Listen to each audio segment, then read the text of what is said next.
Faro en la noche. Estamos comprometidos en este 2018 a tener un menor número de víctimas en la ciudad de Villavicencio. Mi reto es llevar a cero las muertes por siniestros viales. Agradezco a Colombia Líder, a la Agencia Nacional de Seguridad Vial y al Gobierno de Colombia por defender la vida de todos los colombianos. Amo mi vida, por eso respeto la vida.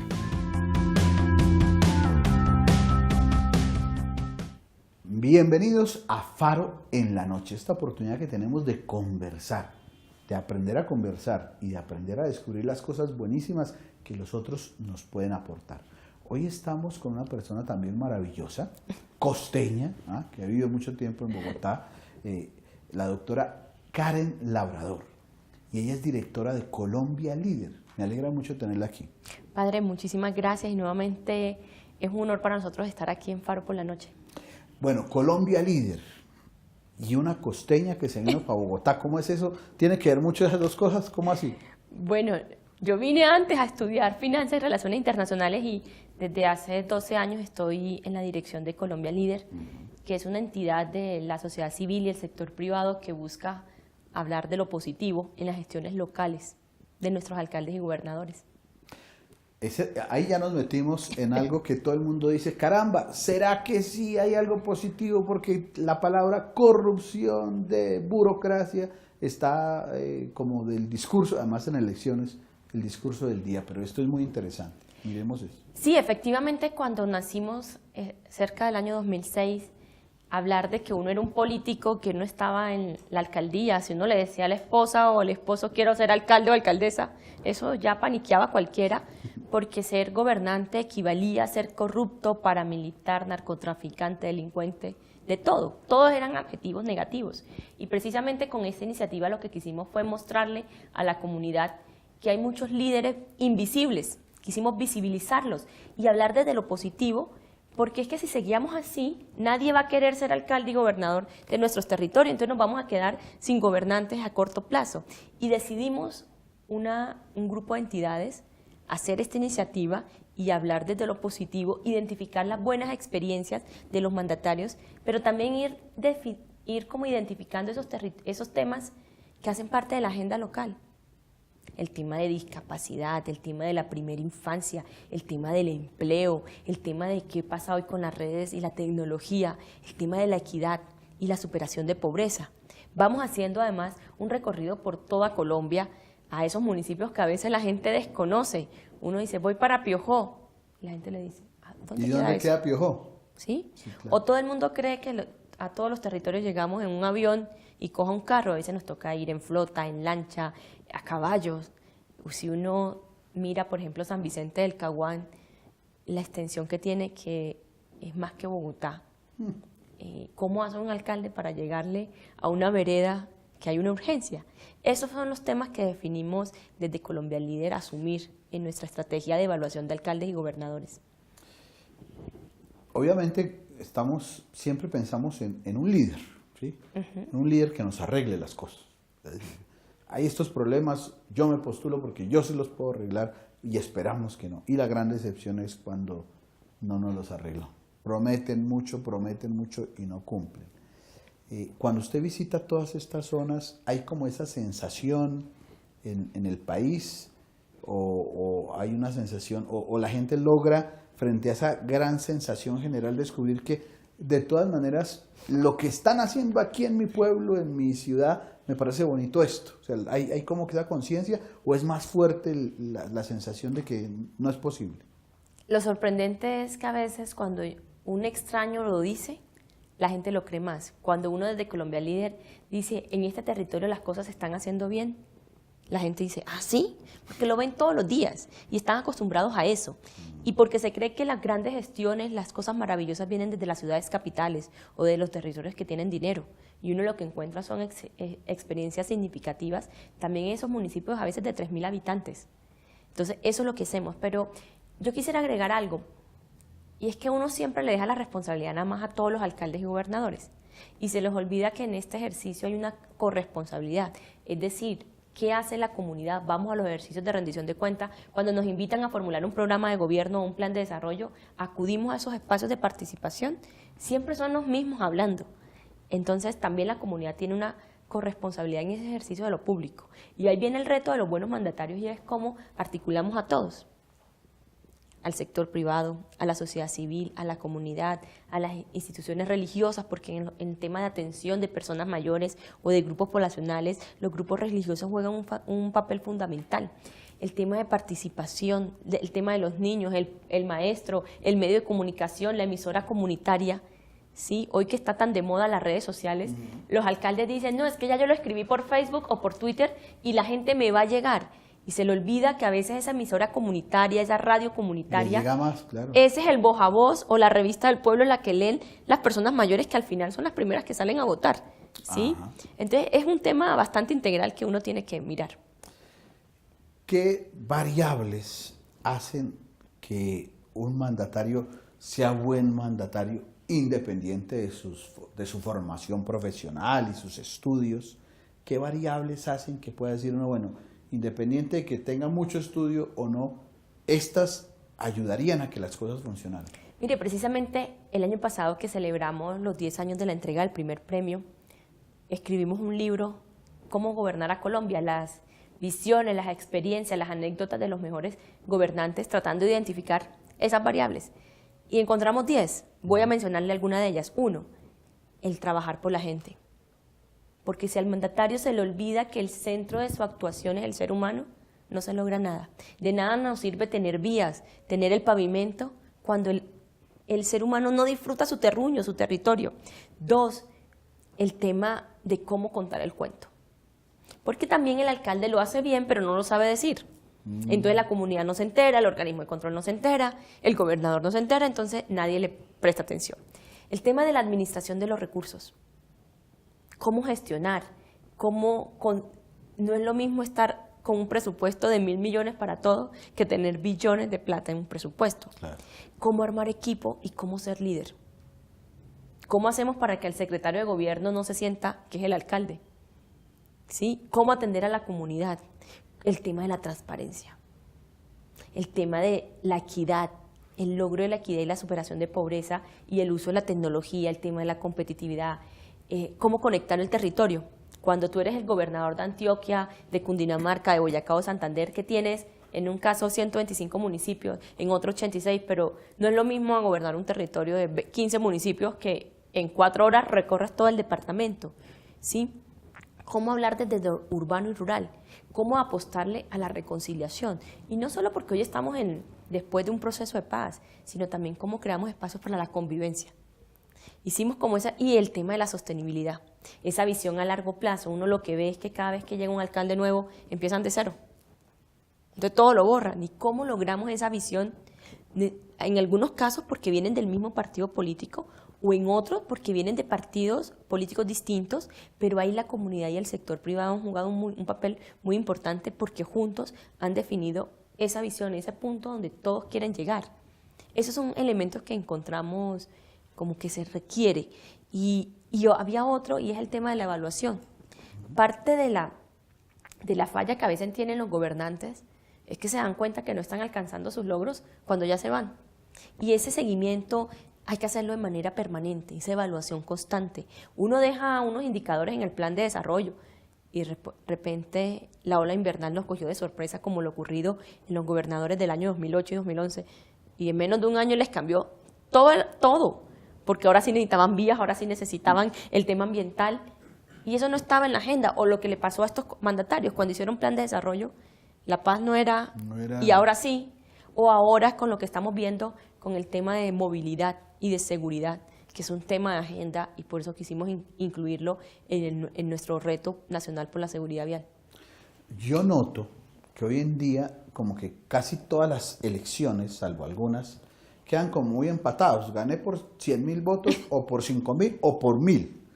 Y entonces eso genera como una situación de falta de gobernabilidad, tanto en la gran ciudad como en el pequeño pueblo, porque como que el que perdió, no perdió, porque abandera el 50% o el 45% de la población. así lo hace. Eso no se convierte en una situación muy compleja para poder liderar procesos en el país.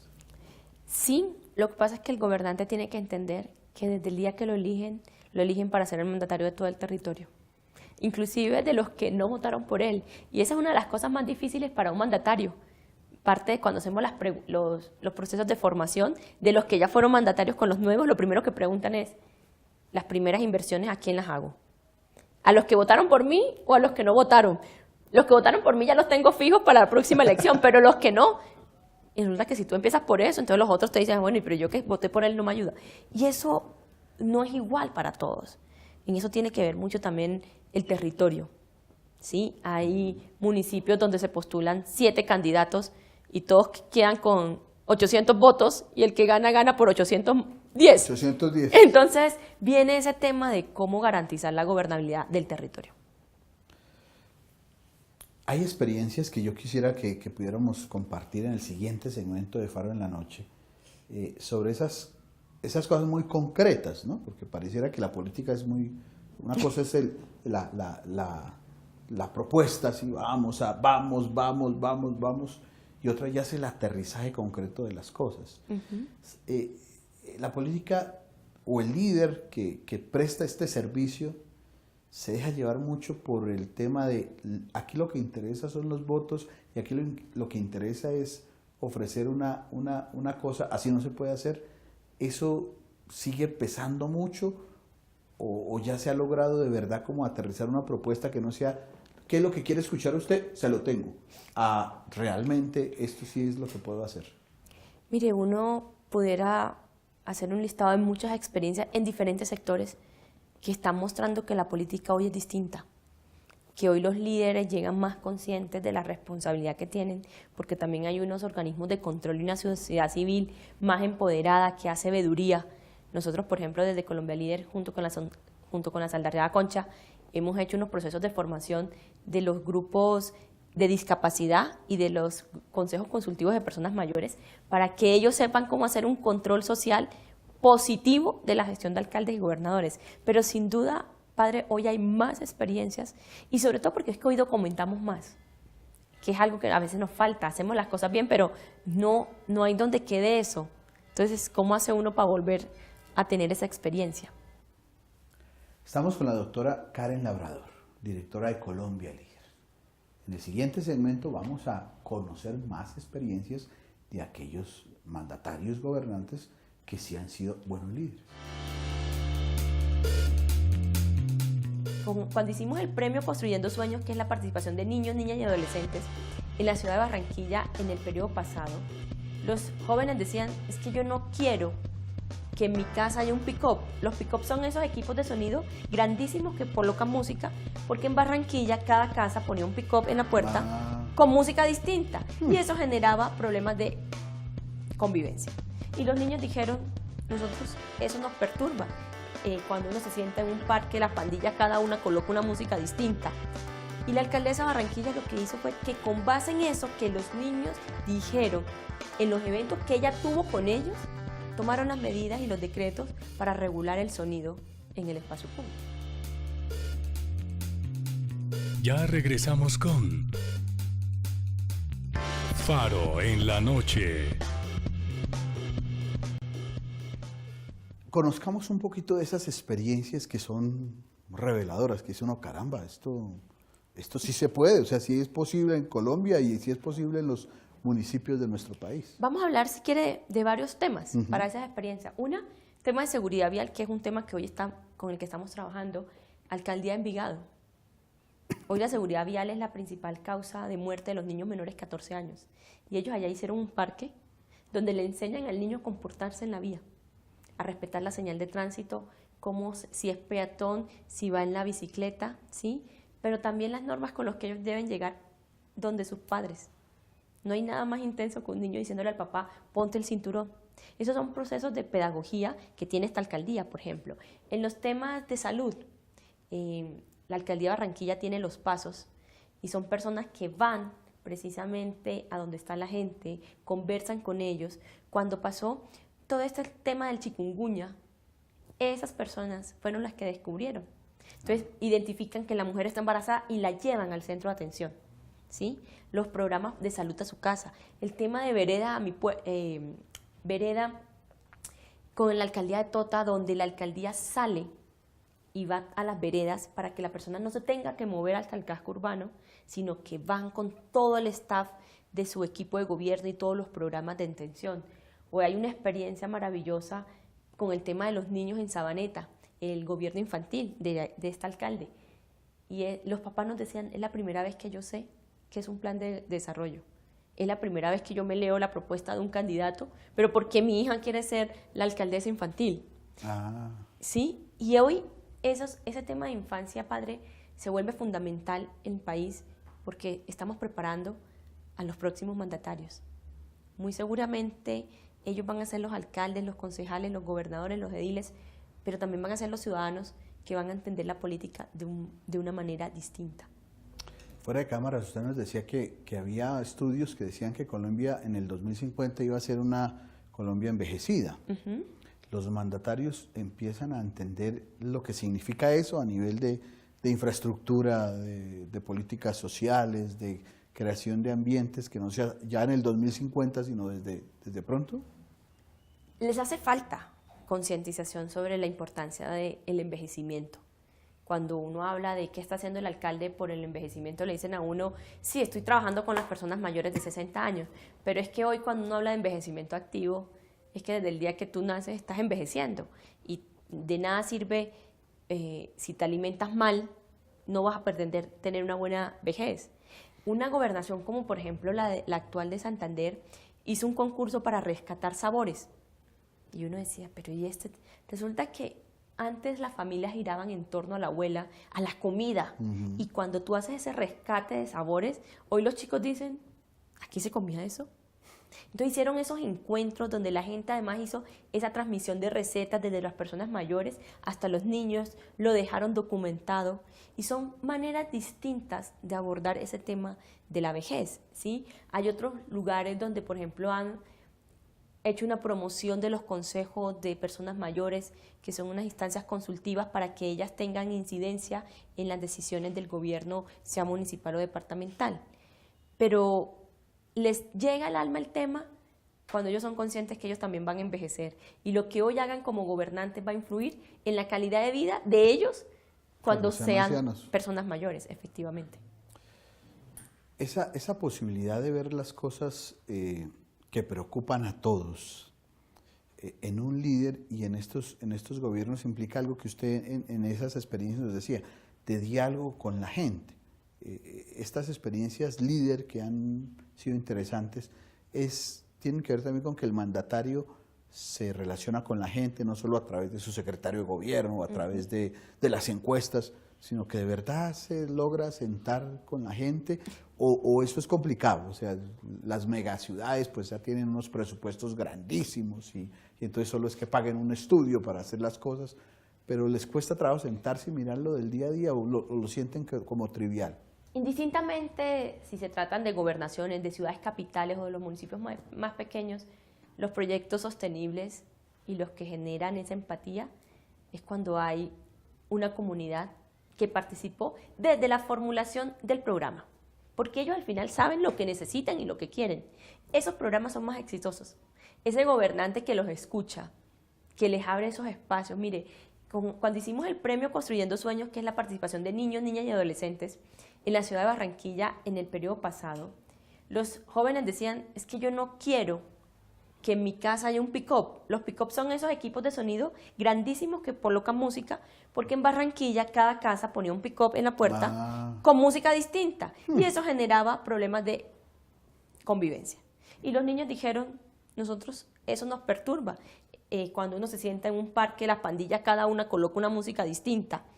Y la alcaldesa de Barranquilla lo que hizo fue que con base en eso que los niños dijeron en los eventos que ella tuvo con ellos, tomaron las medidas y los decretos para regular el sonido en el espacio público. Era importante ese conectarse con la gente. Claro, la Gobernación de Santander, por ejemplo, en el marco de este premio, hizo un concurso con los niños. Yo leo mi cuento y a los niños les facilitan el plan de desarrollo en su lenguaje, pero los niños fueron constructores de las decisiones. El tema más importante en ese momento para ellos era el agua. Acuérdense que veníamos del páramo de Santurbán. Con ese tema estábamos en la decisión de si volvíamos a tener una hora antes para aprovechar el sol. Entonces, esas iniciativas fueron exitosas. Sin duda, la participación de la comunidad juega un rol fundamental. Lo que pasa es que a veces los gobernadores y los gobernantes son más cercanos en los territorios más pequeños. Uno aquí en Bogotá dice, ¿dónde vive el alcalde? Complicado. No sé, pero en un pueblo pequeño, en una ciudad intermedia, todo el mundo sabe dónde vive el alcalde, la mamá, el abuelito del alcalde. Todos los familiares. Todo, claro. entonces no importa, se lo encuentran en la iglesia, Se lo hablan, encuentran en el parque, se lo encuentran en el espacio público. Pero este tema, que me parece muy interesante, o sea, la posibilidad de que la gente, los gobernantes gobiernen ciudades más pequeñas, más fáciles de personalizar, ¿no tiene que hacer pensar un poco la misma reestructuración de nuestras ciudades, de nuestras realidades jurisdiccionales, debido a que, pues, si lo que importa es la persona, si yo soy el alcalde de 10 millones de personas, soy el alcalde de 3 millones de personas, pero pues realidad es que es complicado. Eso no genera como un estudio, por lo menos uno decir, no deben haber ciudades más pequeñas, más fáciles de manejarse, de comunicarse. Lo que pasa es que ahí también tiene que ver la sostenibilidad de los entes territoriales. Si uno los vuelve más pequeños, no alcanzan a garantizar todo lo que se requiere para el funcionamiento de una alcaldía o una gobernación. Pero, por ejemplo, la ciudad de Medellín tuvo una experiencia con vicealcaldías, o Bogotá tiene las alcaldías locales, que son una forma de tener como un delegado de ese alcalde mayor con esa comunidad que los escuche y que esté atento de todo lo que requieren las diferentes comunidades. Porque también una cosa es lo que piensa la comunidad que está en el casco urbano y algo muy distinto al que está en vereda, al que está en un corregimiento, ¿sí? Ahora con el tema de los grupos poblacionales que hoy tienen una mayor incidencia, ¿qué pasa con los recuerdos indígenas, con los cabildos de personas mayores o los movimientos afros? ¿Cómo escuchar también a los líderes? Se requiere, por eso el tema de la participación se vuelve hoy como tan fundamental, y un alcalde que no los escuche. Y ahí, padre, si me permite agregar algo, está el tema de la percepción ciudadana y los datos. Porque hay veces lo que uno encuentra es que uno dice, a mí los datos dicen que la ciudad está segura, pero la percepción ciudadana dice que no. Entonces, la gente a veces le roban el celular, por ponerle un caso, y no va y denuncia, pero le dice al otro, a mí me robaron, ten cuidado, no vayas a tal sitio, a mí me atracaron en el bus. Entonces comienza a haber una diferencia entre la percepción datos, sí. y la percepción a veces se vuelve realidad, porque lo que percibe la gente lo da por hecho. Entonces el dato te puede dar una decisión distinta a la que la gente está percibiendo. Antes pues era lo que decían los medios de comunicación grandes, y ya. Pero eso ya cambió hace mucho tiempo, porque ya los medios de comunicación grandes son otros más en relación a las redes sociales, a la emisora comunitaria, a todas esas realidades que construyen comunicación. En algún momento usted nos dijo eso, el mandatario tiene que pensar que no solo es que salga en el súper grande medio comercial, sino que la construcción de la realidad se hace ahora de otra manera. Puede que el súper grande medio comercial piense esto, pero en las redes sociales fulano de tal piensa esto y genera toda una incidencia. Tienen que saber manejar por completo, porque hoy los jóvenes cogen su celular, graban y eso se vuelve viral. Y lo ponen enseguida en las redes, ¿sí? Un alcalde trata mal a alguien, le tomaron la foto, le hicieron el video y en 2 minutos le dañaron una política, ¿sí? Entonces hay que saberlo manejar todo. Lo que pasa es que en los pueblos, por ejemplo, no me acuerdo del municipio, un alcalde me decía, yo no voy a la emisora de radio porque nadie llama a poner la queja, porque somos tan poquitos que solo la voz la identificamos. Entonces nadie quiere hacer, ¿sí? Y si vamos peor, porque entonces uno frente a frente, ¿cómo le dice al vecino? Porque es que todos se conocen, ¿sí? Sí, se vuelve complejo. Claro. Y tenga en cuenta otra cosa, es que los alcaldes tampoco son ni comunicadores, no son periodistas, entonces a veces no saben manejar el tema, no saben usar su celular para hacer una entrevista, ¿sí? Entonces también eso se vuelve complicado. Tendrían que tener otro tipo de hoy también capacidades necesarias para gobernar en esta línea. Claro, porque es que no es lo mismo estar haciendo una entrevista para televisión grabada que en directo. Sí, No es lo mismo atender una emisora radial a las 5 de la mañana, cuando a veces ni el alcalde sabe lo que está ocurriendo, ¿sí? A que tenga el secretario al lado dándole los datos. No, y que en la ciudad podemos decir que mi celular y mando las redes sociales y todo, pero en sitios del país, porque no habrá la posibilidad de que si yo esté en Face, la gente no me sigue en Face ni en nada de esas cosas porque no llega internet allá o no es suficiente. Claro, o las personas son ya personas mayores Que poco, sí, claro. que no son todavía asiduos de las redes sociales y necesitan sí otros medios diferentes, pero ambos se requieren hoy, porque es que hoy las redes sociales ponen la información ahí al día, de inmediato, ¿sí? Si no se atiende al paciente en el hospital, enseguida está el caso en una red social o en una emisora o en un periodista local. Entonces eso se vuelve fundamental. Siempre que se piensa en un cargo público, por la misma realidad y por los mismos antecedentes de corrupción y del manejo del gasto público que tiene el gobernante, la gente piensa, se lanza porque tiene unos intereses económicos ahí, porque va a arreglarse un poquito su vida, se va a organizar su vida. En esos cursos para ser líderes y para ser buenos gobernantes, ¿hay alguna clase o alguna materia o alguna realidad donde se toque estos temas de que usted va a manejar mucho dinero, mucho presupuesto, pero no se deje dañar su corazón por eso? Por toda la realidad de corrupción y de que está presupuesto y que esta partida se fue para otra cosa y que ahí salen investigados más de uno.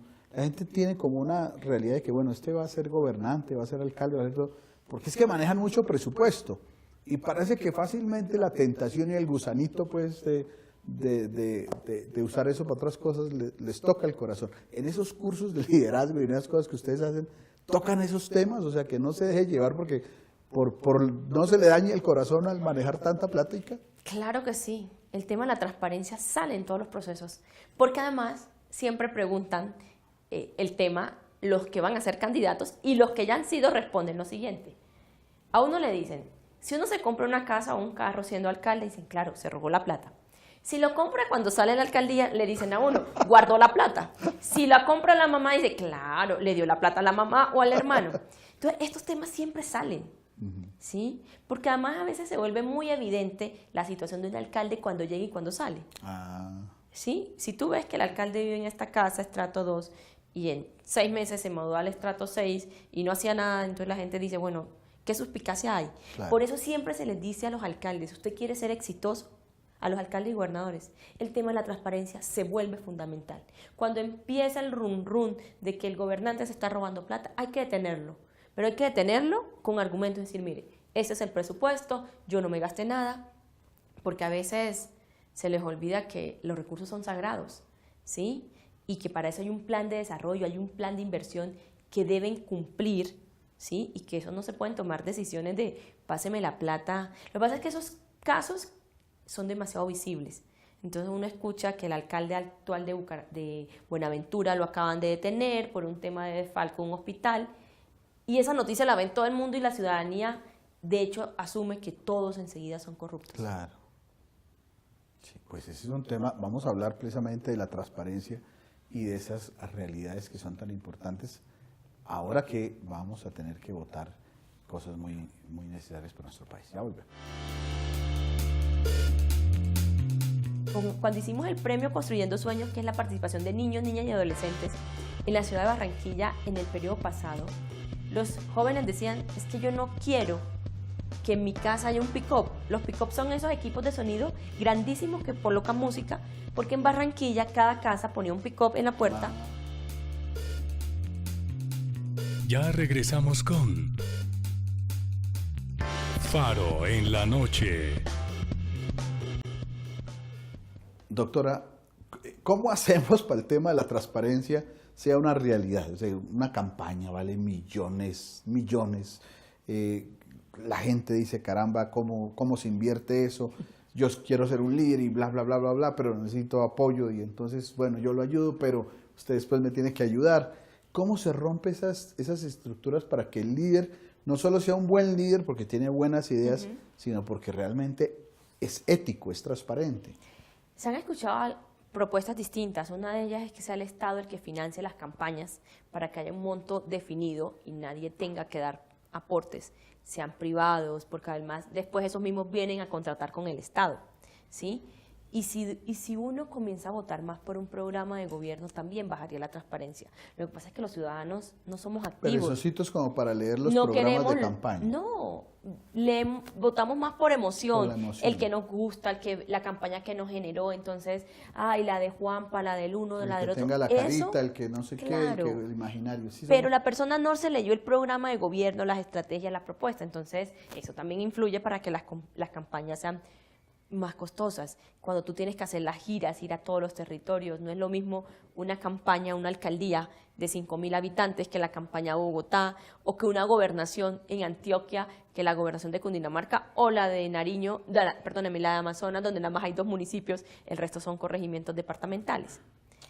Eso yo creo que ayudaría a bajar estos costos tan onerosos que uno está escuchando en las campañas, y eso que hay el sistema de seguimiento a la información financiera, porque ellos tienen que reportar, se supone que toda la información que ingresa a una campaña, pero hay unos gastos que por mucho no quedan a veces cubiertos. ¿Cómo controla usted, por ejemplo, los afiches que imprimen? ¿Quién le Posible. ¿Sí? O los refrigerios que se dan en las manifestaciones. ¿Cómo controla uno que fueron no 100 personas, sino 120? Entonces, pero hay que seguirle trabajando al tema de la transparencia.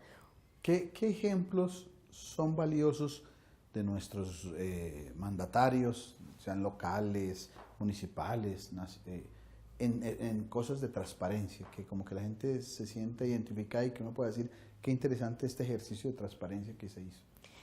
Mire, entidades territoriales que tengan sistemas de información, de seguimiento que cruce con el plan de desarrollo y con el plan de inversión.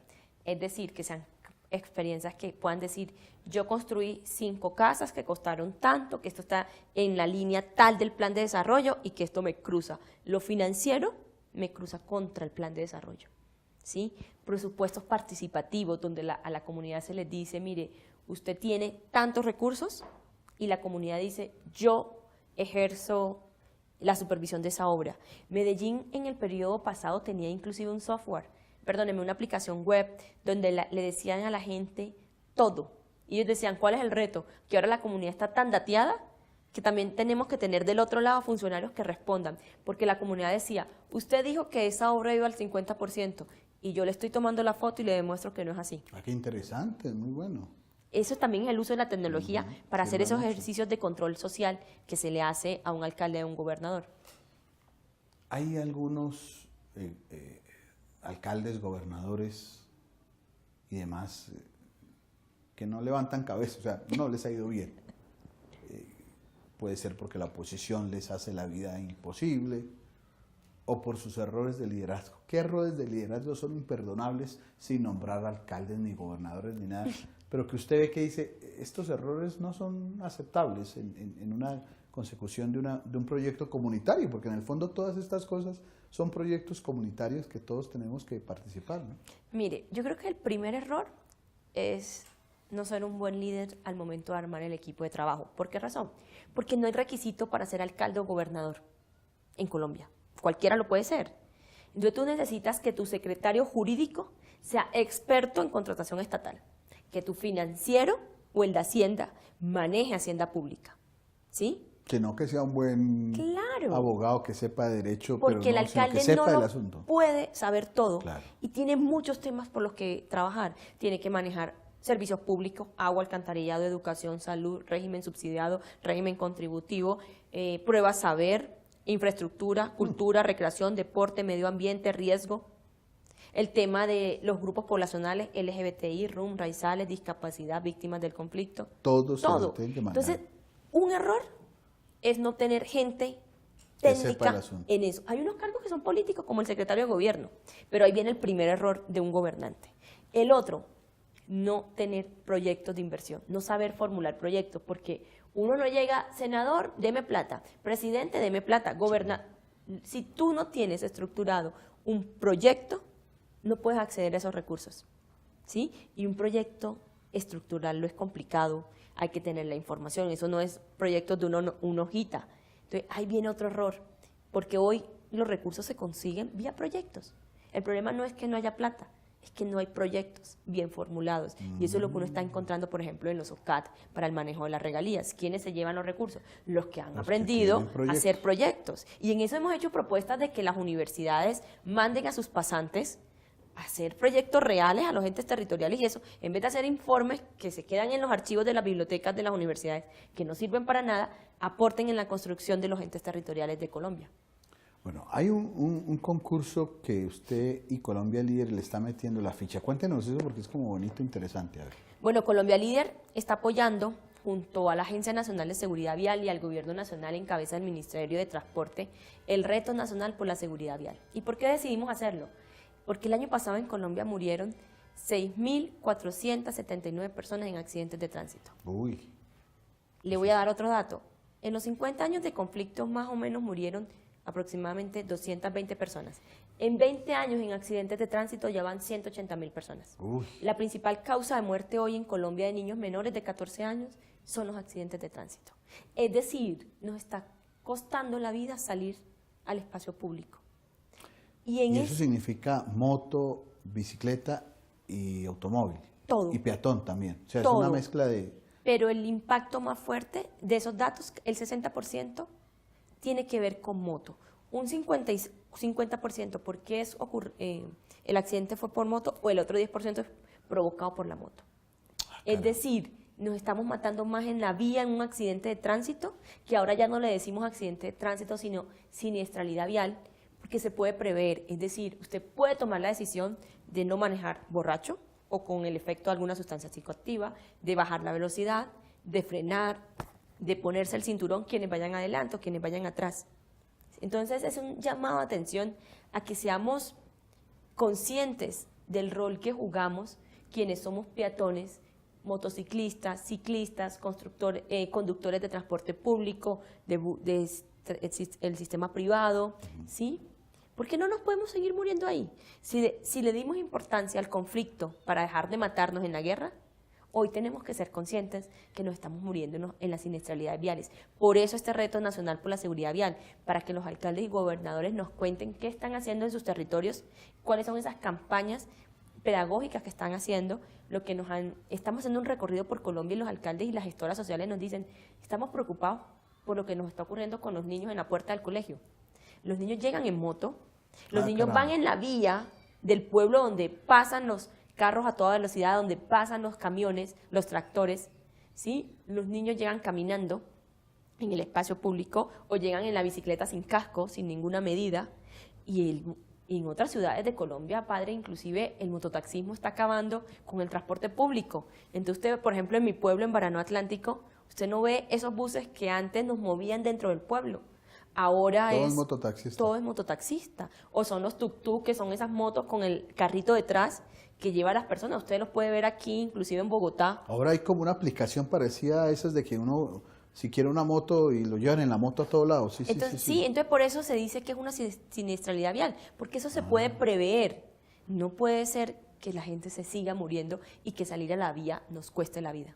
Y entonces la idea es que el concurso, ¿en qué funciona? O sea, los diferentes entidades llaman a la Colombia Líder, les muestran a ustedes los ejercicios de... Siempre para un premio o un reto o un reconocimiento que entregamos a los alcaldes y gobernadores y para garantizar la transparencia del proceso, tenemos un aplicativo web donde ellos suben la información, los soportes, los videos de las campañas, las fotografías, nos cuentan cómo eso se construyó con la comunidad.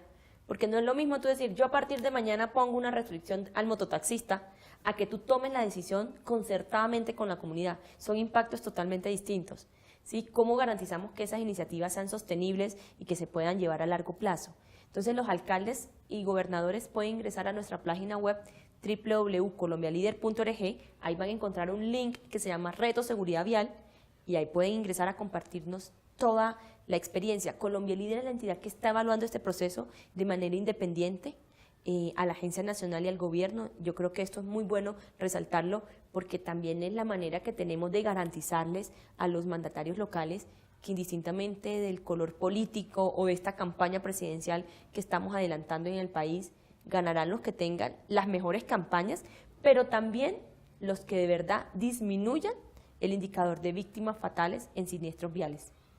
Eso está regado el siniestro vial en toda Colombia, o hay lugares donde uno dice aquí esto ya está pues inmanejable el asunto. Tenemos unos departamentos que son los que más aportan: Antioquia, Valle, Cundinamarca. En algunos tenemos también los datos de las ciudades donde la siniestralidad vial es más fuerte, porque el mototaxismo también es más fuerte, o porque hay más el paso, por ejemplo, de las tractomulas. Ahora con las 4G, lo que nos decían los mandatarios es, no hay puentes para cruzar. Y hoy en el mundo ya no se usan tanto los puentes, sino el cruce a nivel. Pero esos son cambios de cultura. Hoy hablamos de tener una infraestructura segura, que si así te equivocaste al conducir, la infraestructura cuida de tu vida. Aunque suene sorprendente, en algunos países del mundo ya los semáforos están en el piso, porque la gente va por el celular escribiendo. Caramba, entonces claro. la gente no sube la mirada al semáforo, entonces la gente va así, entonces aquí va a estar el semáforo.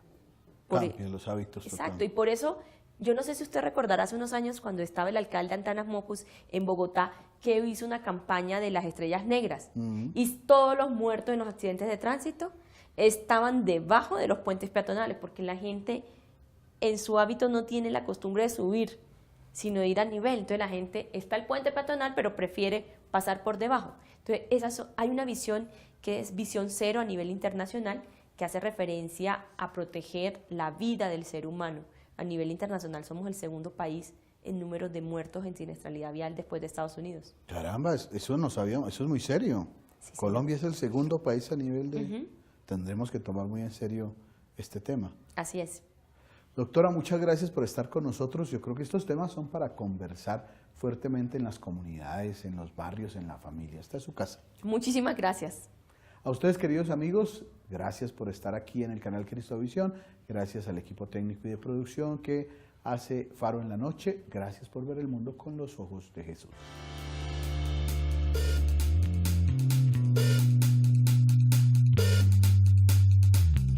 Faro en la noche.